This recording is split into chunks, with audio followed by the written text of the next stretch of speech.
If you happy and you know it, clap your hand. Good. Gak happy ya? Halo. Halo. Selamat datang di channel ini. Terima kasih sudah klik video ini. Perkenalkan gue Gigi. Dari gue Theo. Hari ini mau bahas tentang lanjutan video tentang yang menjadi bahagia. Menjadi bahagia? Ya. Lanjutan yang mana sih? Yang ini. Jadi kan itu video yang pertama kita udah ngejelasin ada 4 fitur yang membuat kita susah bahagia. Video yang kedua kita udah ngebahas tentang gimana caranya menyiasati salah satu fitur, yaitu bahwa kita beradaptasi. Tuh. Cara menyiasatinya gimana nih adaptasi ini gitu. Nah, yang sekarang gue mau ngebahas tentang yang social comparison. Social comparison. Kita itu sering melakukan social comparison. Nah, kita membandingkannya dengan apa? Membandingkannya dengan reference point tertentu, poin referensi tertentu. Oke, bisa itu manusia, bisa itu tokoh, bisa itu barang bahkan ya. Di video hari ini mau ngebahas tentang gimana caranya menyiasati reference points yang kita punya itu. Kita bahas dari poin yang pertama. Poin yang pertama adalah concretely re-experience. betul, mengalami kembali secara konkret. Nah, itu bahasa Indonesia-nya. Waktu itu kan kita sempat ngomongin tentang kalau misalnya kita habis pulang dari liburan, Kita ingat-ingat 8 menit tentang waktu kita liburan. kita rewind tuh ingatan itu 8 menit dalam satu hari tentang liburan itu. Itu kan di poin adaptasi. Ya. Kan ini sekarang kan poin yang reference points. Kalau reference points kita ngebandingin hidup kita yang hari ini sama hidup kita yang sebelum hari ini.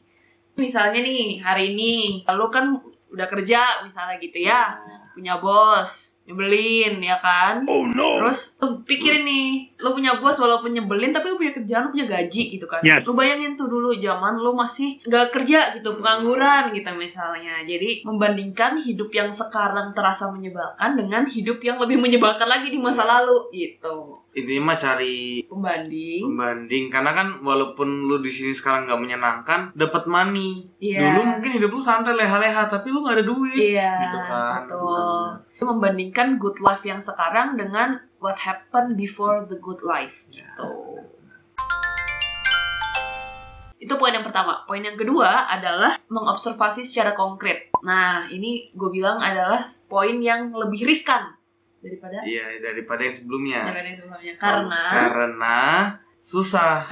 karena riskannya itu karena gini, karena kalau lu salah nih, tidak secara konkret mengobservnya itu, jadinya lu malah down. Iya. Ya kan? Kenapa sih bisa down gitu? Karena observasi secara konkret ini misalnya nih, lo kan tadi masih pakai contoh yang sama ya. Jadi lo kerja di suatu kantor ini nih gitu. Nah, Tekanin dulu nggak tuh, Bat? mana? Punggung tadi.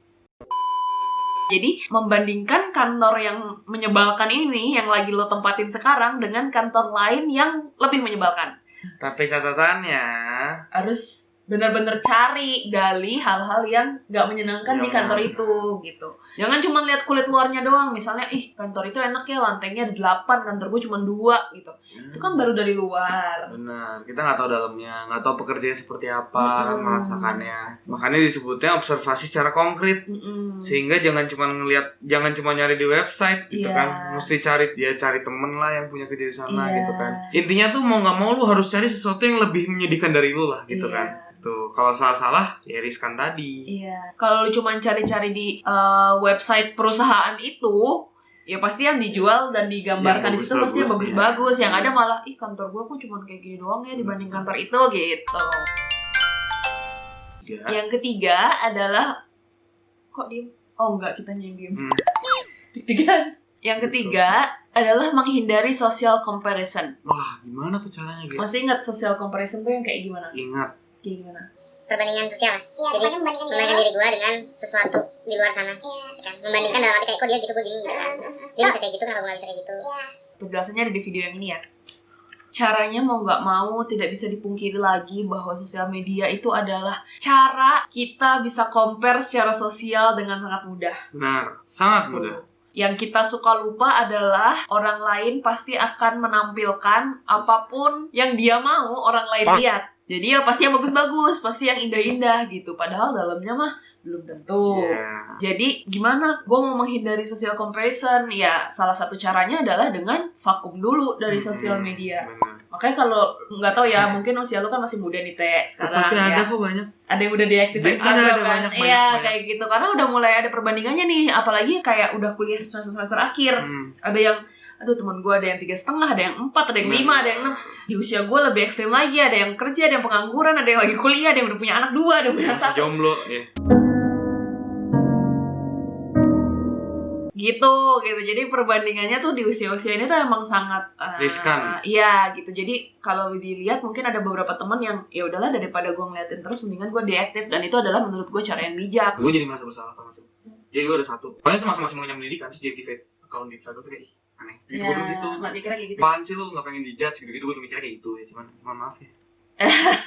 Menurut gue itu cara yang cukup bijak sih untuk menghindari kita kepo sama kehidupan orang lain yang sebenarnya nggak perlu gitu. Fokus aja sama kehidupan sendiri, orang ngurusin aja susah. Kalau cuman kepo ya udah nggak apa-apa ya. Cuman kadang dari kepo itu kita nggak sadar kayak ya enak ya gue. Ya, kalau mau sedikit lebih effort mungkin nggak mau deaktif Instagram, matiin aja semua story orang. Tapi itu kan effort ya, lebih mending deaktif tinggal 1 poin doang gitu. Lanjut, masih di poin yang sama, masih di avoid social comparison, menghindari social comparison. Yang kedua caranya adalah dengan berhenti window shopping, yang mungkin tidak berlaku di masa pandemi ini ya. Atau window shoppingnya pindah ke sini. Ya kan? benar.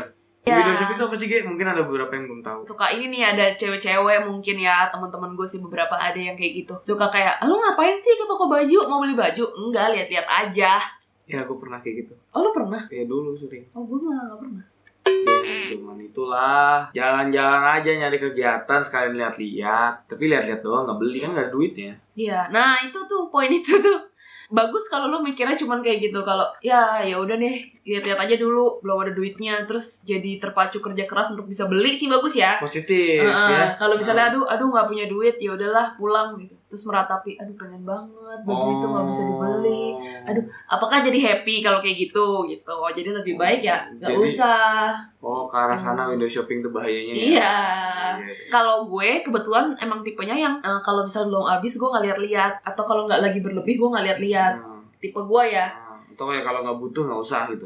Tapi kadang-kadang adalah momen-momen gue kayak, gue udah lengkap nih semua, misalnya skincare, makeup udah lengkap semua nih, belum dalam kondisi kritis perlu ganti gitu. Itu gue lihat dulu tabungan, ada nggak nih alokasinya ke sana. Oh ada alokasinya, misalnya berapa, 150.000 gitu misalnya. Udah pindahin aja. Nanti tinggal lihat aja akhir bulan habis atau enggak gitu.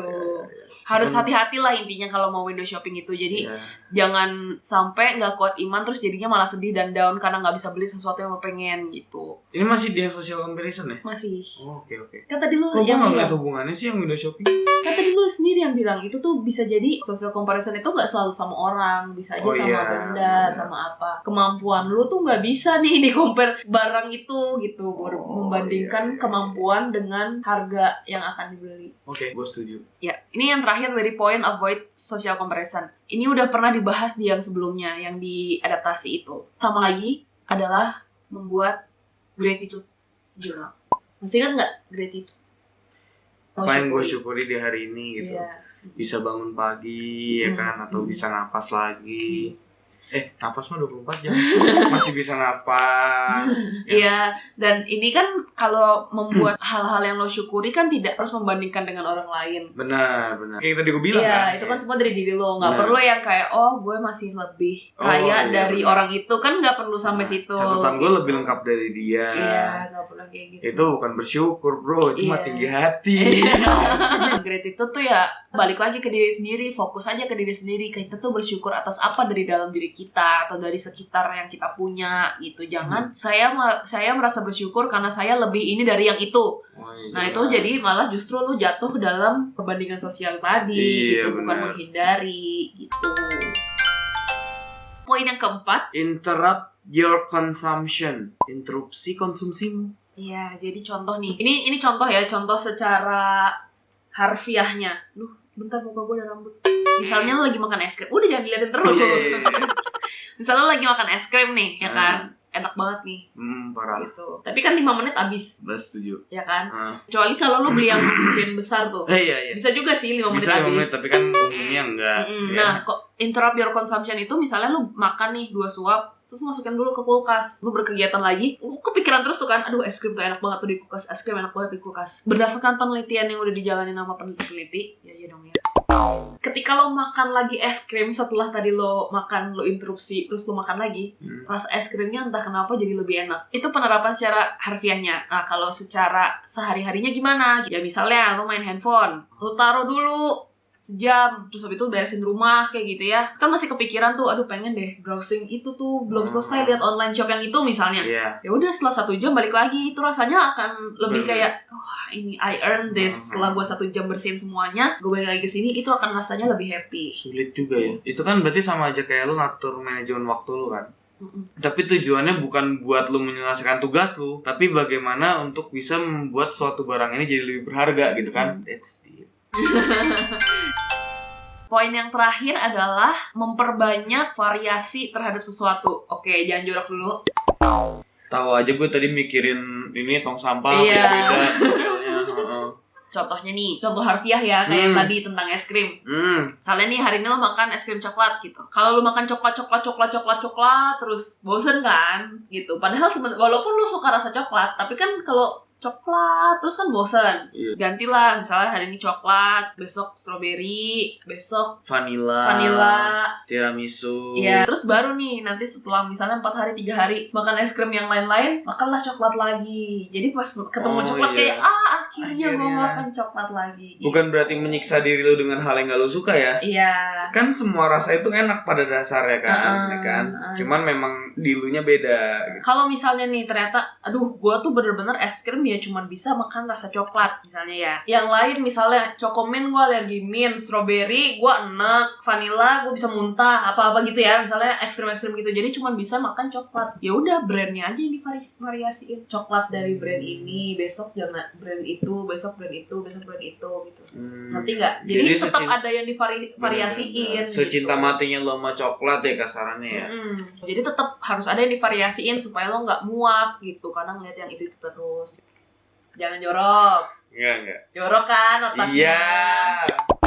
Ini menarik nih pas ngebahas ini tadi kayak gue ngerasanya kayak ya kan gue masih ada yang ingat lah poin-poin sebelumnya tuh gue masih ada yang ingat dari yang video-video sebelumnya ya dong. Jadi buat teman-teman mungkin yang baru nonton di video ini bisa ditonton juga video-videonya yang membahas tentang ini juga yang dari tadi udah nongol-nongol di sini. Karena akhirnya nanti lu kayak gue nih ngerasa oh ini terkait kesana.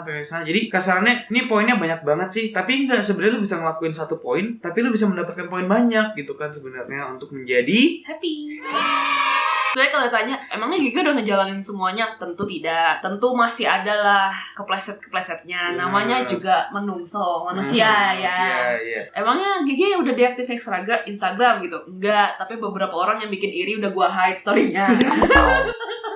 Ada beberapa orang yang menurut gue di otak gue nih yang kelihatan di Instagram tuh hidupnya lurus banget gitu. Benar. Lurus banget bukan berarti gue nggak suka orang yang lurus, maksudnya dia lurusnya tuh semuanya tepat waktu gitu. Kalau gue kan semuanya molor nih. Apa-apa. Iya, nggak apa-apa, memang nggak apa-apa sebenarnya gitu. Cuman karena gue ngelihat kan gue jadinya kayak aduh kok gue salah ya gitu. Sehingga salah satu caranya adalah either gue nggak buka Instagram yang adalah susah karena banyak banget informasi di situ. Gue lagi jadi admin medsos juga sekarang, mau nggak mau ya tetap buka Instagram gitu. Cuman ya gimana dalam membuka Instagram gue juga harus bijak gitu. Pilihannya adalah gue nggak lama-lama buka Instagram atau ya itu gue nge-hide-hidein orang yang selalu nongol. Entah kenapa ya, mungkin emang algoritmanya atau gimana kok kesannya yang kayak bikin gue iri tuh ada di depan terus gitu. Jadi daripada ya aku tergoda lagi untuk memencet gitu. Jadi lebih baik menjaga hati dengan melakukan hal tersebut gitu. Bukan berarti gue benci orangnya orangnya nggak toksik, orangnya nggak nyebelin nggak apa. Gue biasa aja ketemu juga biasa aja gitu. Cuman melihat hidupnya yang menurut gue dalam persepsi gue tuh kayaknya lebih sempurna dari gue, itu nggak enak gitu. Jadi gue memilih untuk tidak melihat gitu. Ya sama-sama enak lah ya. Pun kalau lu ketemu sama temen lu jadi lu nggak iya jadi lu mau maintain gitu. itu juga sebenarnya. Betul. ini dari yang gue perhatiin dari video-video kemarin, kayaknya kan kesannya egois banget ya, kita mementingkan kebahagiaan diri kita sendiri. Sebenarnya tuh ini bukan egois sih menurut gue, tapi lebih ke arah memaintain atau menjaga biar diri kita ini bisa tetap optimal, baik untuk bekerja untuk diri kita ataupun bahkan untuk sosial kita juga sebenarnya kan. Jadi jangan sampai berpikir si Gege mah mentingin diri sendiri, si Theo mah mentingin diri sendiri, pengennya senang sendiri. Itu buat kebaikan bersama juga sebenarnya kan. Karena juga dari kemarin yang dibicarakan itu bukan ngejatuhin orang lain supaya lo happy. Benar. Semua fokusnya ke diri kita sendiri gitu. Semua fokusnya balik lagi ke dalam. Kayak gratitude journal iya, aja kan gratitude ke diri sendiri. Gak boleh tuh yang kayak iya gue hari ini happy karena gue lebih achieve daripada temen gue misalnya iya, gitu. iya. Gak kayak gitu harusnya. Atau mungkin yes gue seneng karena yang gue ajukan diterima karena punya temen gue jelek. Ya gak kayak gitu. Karena quote-quote musuh terbesar adalah dirimu sendiri. Itu benar. Itu benar banget kalau menurut gue. Karena kayak misalnya tadi yang gue bilang, gue bahagia karena gue lebih achieve daripada teman gue gitu, sesama sales misalnya.